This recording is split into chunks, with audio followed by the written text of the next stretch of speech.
श्री शिवाय नमस्तुभ्यम। आज छठे दिन की कथा जो बेटमा नगर इंदौर मध्य प्रदेश में चल रही है, श्री पिपलाद शिव महापुराण की कथा पूर्ण हो चुकी है, जो आपको इस छोटी सी वीडियो में आपको पूर्ण जानकारी मिल जाएगी। गुरु जी ने कहा, यह समय कलयुग चल रहा है। तुलसीदास के अनुसार भगवान की भजन भक्ति कर लेने से भगवान मिल जाते हैं, भगवान की कृपा मिल जाती है। बहुत अधिक तप साधना, घंटों भजन जाप तप पूजा करने की ज़रूरत नहीं है। भगवान का भजन कर रहे हैं, बस यही मूल है। गुरु जी ने कहा, 3.5 करोड़ रोम छिद्र मनुष्य के शरीर में भगवान नाम जप के लिए दिए हैं, जो बताते हैं कि 3.5 करोड़ बार रोजाना प्रभु का नाम जप करना है, या फिर सत्संग में जाकर बैठने और दिल से शांति से नाम जाप। जितने अधिक लोग एक साथ नाम जपेंगे, सभी को उतना नाम जाप का एक एक व्यक्ति को उसका फल मिल जाएगा। गुरुजी बताते हैं, इसी तरह से यहाँ आकर नाम जाप करने वालों की भगवान जल्दी सुन लेते हैं। गुरुजी ने बताए हैं, हमें बदला नहीं लेना है, खुद को बदल देना है। गुरुजी कहते हैं कि मनुष्य लोभ, क्रोध, वासना, गलत विचार के कारण मनुष्य जीवन में अटक सा जाता है, आगे बढ़ ही नहीं पाता है। लोभ, क्रोध, वासना, गलत विचार, बदले की भावना आदि को अपने अंदर प्रवेश न करने दे। गुरुजी ने कहा कि लोग कहते हैं भगवान शिव को भांग गांजा प्रिय है, परंतु शिव महापुराण में लिखा है कि भगवान को राम नाम अति प्रिय है। गुरुजी बताते हैं कि भगवान शिव के बारे में कि भगवान शंकर को क्यों विष दिया गया। गुरुजी ने कहा कि कीटनाशक में लिखा होता है कि बच्चों के हाथ से ऊंची रखो, तो भगवान विष्णु ने उसे ऊंचा धर दिया। भगवान शंकर बहुत ऊंचा बैठते हैं, कैलाश पर्वत पर बैठते हैं। भगवान शंकर विष को पिए नीलकंठधारी बन गए और कुछ बूंदें नीचे गिरी तो भांग और धतूरा के पेड़ उत्पन्न हो गए। भांग शिव जी की आसपास लगी हुई है, क्योंकि भांग की पत्तियों की हवा जब शिव जी के कंठ पर लगती है तो कंठ पर ठंडक लगती है, क्योंकि विष भरा है कंठ में, पिए नहीं है। गुरुजी बताते हैं कि जब मनुष्य का शरीर अपना खुद का होकर दुख देता है, जैसे कभी पैर दर्द, कभी कमर दर्द, तो कभी बीमारी से कष्ट देता है, तो कोई दूसरा भला वह कहाँ से सुख दे सकता है। गुरुजी बताते हैं कि आपका सुख आएगा, मगर धीरे धीरे पुण्य के अनुसार आपको सुख मिलेगा। गुरुजी आगे सुखी के बारे में बताते हैं कि नौकरी करने वाले को लगता है कि किसान सुखी है, और किसान को लगता है कि दुकानदार सुखी है।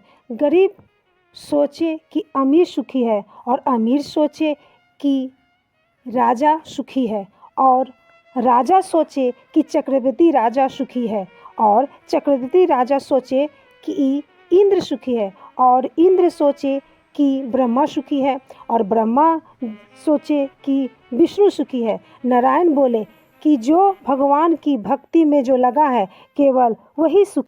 गुरुजी ने आगे बताया कि प्राण वायु का महत्व बताया कि सड़क पर एक ट्रक 50 टन का सामान लेकर जा रहा था, तो देखने वाले लोगों ने कहा कि ट्रक जोरदार है, तो किसी ने कहा कि ड्राइवर जोरदार है, तो किसी ने कहा टायर जोरदार है कि इतना बोझ उठाकर जा रहा है, मगर किसी ने नहीं कहा कि टायर के अंदर भरा हुआ हवा जोरदार है। उसी प्रकार परमात्मा द्वारा दी गई प्राण वायु है, जिसका विषय में कोई नहीं बोलता। अगर ना हो तो क्या मजाल कि व्यक्ति एक कदम चल ले या ट्रक चल ले। गुरुजी ने बताया कि ज्ञानी को एक बार समझाने पर समझ जाएगा, और अज्ञानी को बार बार समझाने पर समझ जाएगा, मगर अभिमानी व्यक्ति नहीं समझेगा कभी, क्योंकि वो मानेगा ही नहीं। गुरु जी ने कहा, क्षमा के बारे में बताते हैं कि परमात्मा हमारी गलती को उसी क्षण क्षमा कर देता है जब हम मरने वाले व्यक्ति के साथ राम नाम सत्य है बोलते जाते हैं। अगर हमने उसको 7 पीढ़ी में अपशब्द कहा हो, अगर हमने कोई गलती हो गई हो, तो हमारे और उसके बीच की कर्ज खत्म हो जाती है, दोबारा जन्म नहीं पड़ता। गुरु जी फीका के बारे में बताते हैं कि लोग कहते हैं कि होली आ गई, पर लग ही नहीं रही है कि होली आ गई। दिवाली आ गई है, पर लगी ही ना कि दिवाली आ गई है, अब फीका सा लगता है। गुरुजी इसका कारण बताते हैं कि आज लोग इतना अहंकारी हो गए हैं कि लोग एक दूसरे से मिलते ही नहीं हैं।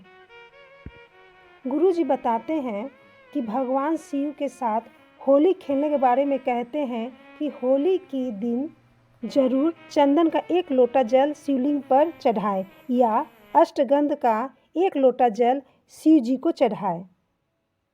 गुरु जी कहते हैं कि केमिकल की कोई भी चीज़ शिवलिंग पर ना चढ़ाए, भले ही अपने घर का असली घी का केवल एक घी का गोल बाती जलाए। गुरु जी ने कहा कि बिना व्रत अनुष्ठान किए ही भगवान शिव का उसका फल दे देते हैं।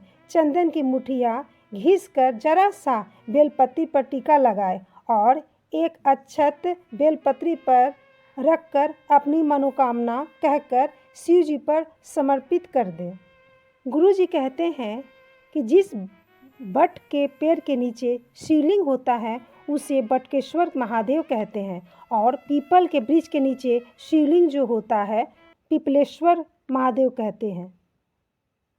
इन 2 शिवलिंगों पर भूल से भी 1 लोटा जल चढ़ा देने से महादेव सारी तीर्थों का फल अपने आप प्रदान कर देते हैं।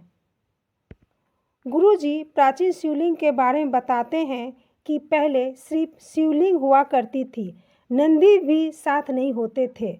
ऐसे शिवलिंग आपको अधिकांश जंगल या सुनसान रास्ते के बगल में मिल जाएंगे। उसे एकांतेश्वर महादेव कहा जाता है, जिसे बेहद दूर से भी देखकर भी मंत्र उच्चारण करने मात्र से 12 ज्योतिर्लिंग का फल उसे तुरंत प्राप्त हो जाता है। श्री शिवाय नमस्तुभ्यम। हर हर महादेव।